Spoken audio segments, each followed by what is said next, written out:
Hello and welcome. I'm Rawia Alami and this is the Dailies, where we take a look at important news stories, reports, analysis and articles published in newspapers and media outlets across the world.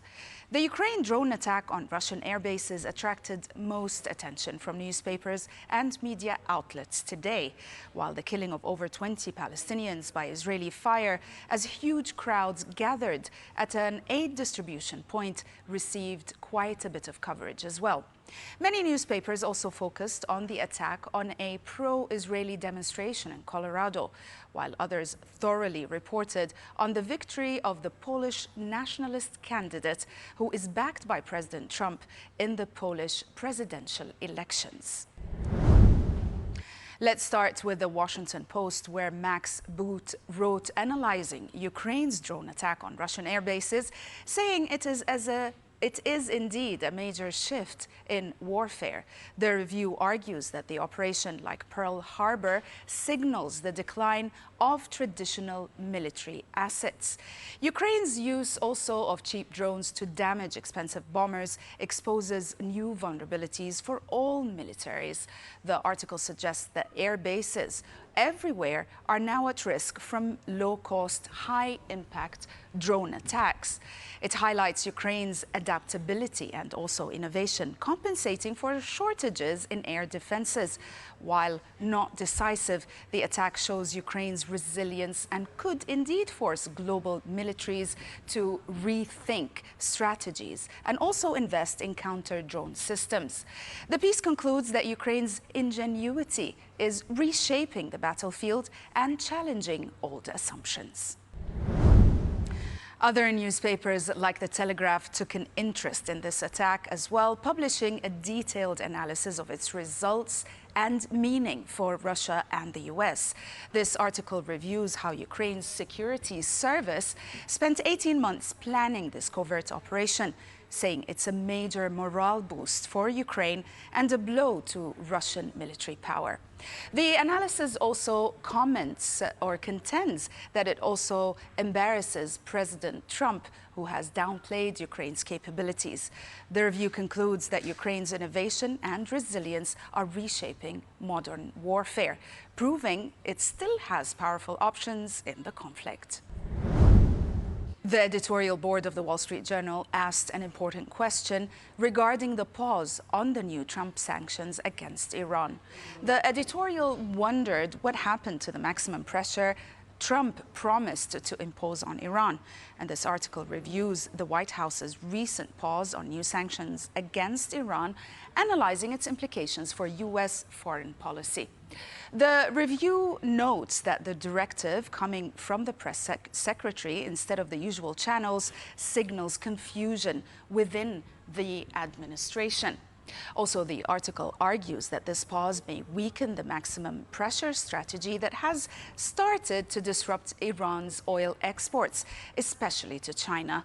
It raises concerns that Iran could exploit the pause to advance its nuclear program, as goodwill gestures in the past have been used to buy time. The review concludes that without clear communication and strategy, the US risks losing leverage in nuclear talks, and the pause could undermine efforts to secure a stronger deal with Iran. To the Financial Times now, which published an analysis today of evacuation orders issued by Israeli defense forces to Palestinian civilians in Gaza, including satellite imagery showing Palestinians being squeezed into an ever denser and smaller piece of land. The piece focuses on the impact and intent of these evacuation orders, concluding that Israeli orders have forced most of Gaza's population into ever smaller, devastated areas, with over 80% of territory now off limits. The analysis also includes numerous visual tools that illustrates the shrinking area of Gaza still accessible to civilians. As you can see now in this, for example, map, this map shows the extent or how Israel indeed expanded the border military buffer zone from 300 meters before the war to around 1 kilometer after the war. You can see it here highlighted in blue, and it is worth noting that the entire Gaza Strip is 41 kilometers long and from 6 to 12 kilometers wide, as you can see on both sides. Also, the second map here shows the buffer zone is further even expanded in certain areas highlighted in blue, not just on the border, but also inside the Gaza Strip, while the remaining safe areas for civilians marked here in yellow are now only 20% of Gaza's original size. The next map here, this map actually depicts the heavily damaged areas that are no longer inhabitable. You can see it here in red and also brown, and this actually shows the extent of the spread of this damage across the whole of the Gaza Strip. More than 60% of Gaza's built-up area, including that which Palestinians are being forced to move to, are indeed heavily damaged. And the last map here, this is the map to show the new route that is called the Morag corridor in southern Gaza, which the IDF has constructed since April. And Israel's leaders are now suggesting they want to displace the remaining population south of this Morag, as you can see over there at the end of the map, south to that Morag corridor. The article argues that these moves are not just temporary safety measures, but may be aimed at permanently displacing Palestinians, with international observers and also the UN warning that this could amount to ethnic cleansing. The analysis highlights the extreme overcrowding, lack of resources, and destruction faced by displaced civilians. It concludes that Israel's strategy is reshaping Gaza's geography and risks a humanitarian catastrophe, raising serious legal and ethical concerns. Moving on to The Guardian, where Martin Konechny wrote an article reviewing Europe's recent shift towards confronting Israel over its actions in Gaza. After months of inaction, a majority of EU states now back a formal review of the EU-Israel Association Agreement, which grants Israel access or trade access, but requires respect for human rights. Led by the Netherlands, this move signals a major change indeed in the EU's political center, as even traditional Israeli allies joined the call. The article highlights that the review, prompted by mounting civilian deaths and humanitarian concerns, could lead to suspending Israel's trade privileges, a real economic threat, since the EU is Israel's largest trading partner. The author concludes that while a full suspension is unlikely, the EU's pressure could grow if Israel's actions continue, making this a potential turning point in EU-Israel relations. The Times focused today on the long-awaited Strategic British Defence Review to be published, or due to be published today, with recommendations expected to focus on the shift to war-fighting readiness. The newspaper reported on this review, which will set out the UK's 10-year defence plan, saying the government is likely to accept it in full, including a £15 billion plan for the UK's nuclear warhead programme. Opinion articles also published in The Times today address the issue, with some concluding that simply buying weapons will not stop UK's enemies.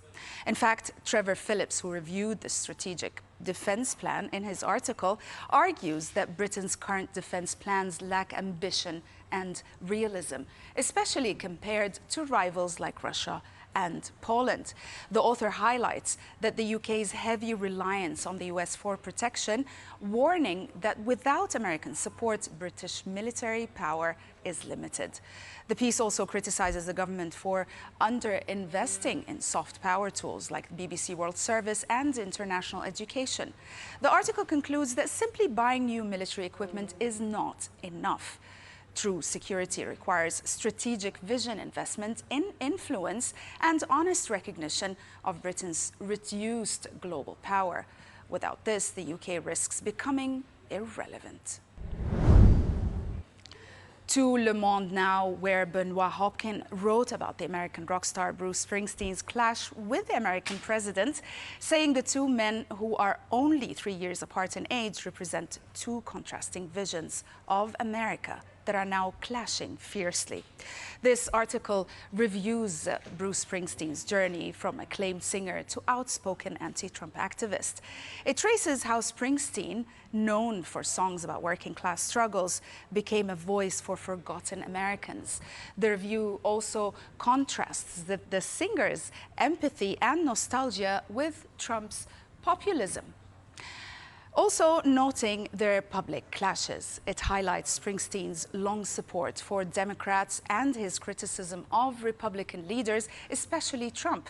The article observes that many working-class voters only aligned with, or once aligned with the rock star's values, have shifted to Trump now, deepening America's political divide. Despite this, the piece concludes that while Springsteen continues to speak for those left behind, urging Democrats to reconnect with ordinary people, his music remains a call for empathy and social justice in divided times. And we'll end on a lighter note with a humorous article from The Guardian as well, where Van Badam wrote about a recent expenses scandal in Queensland, Australia.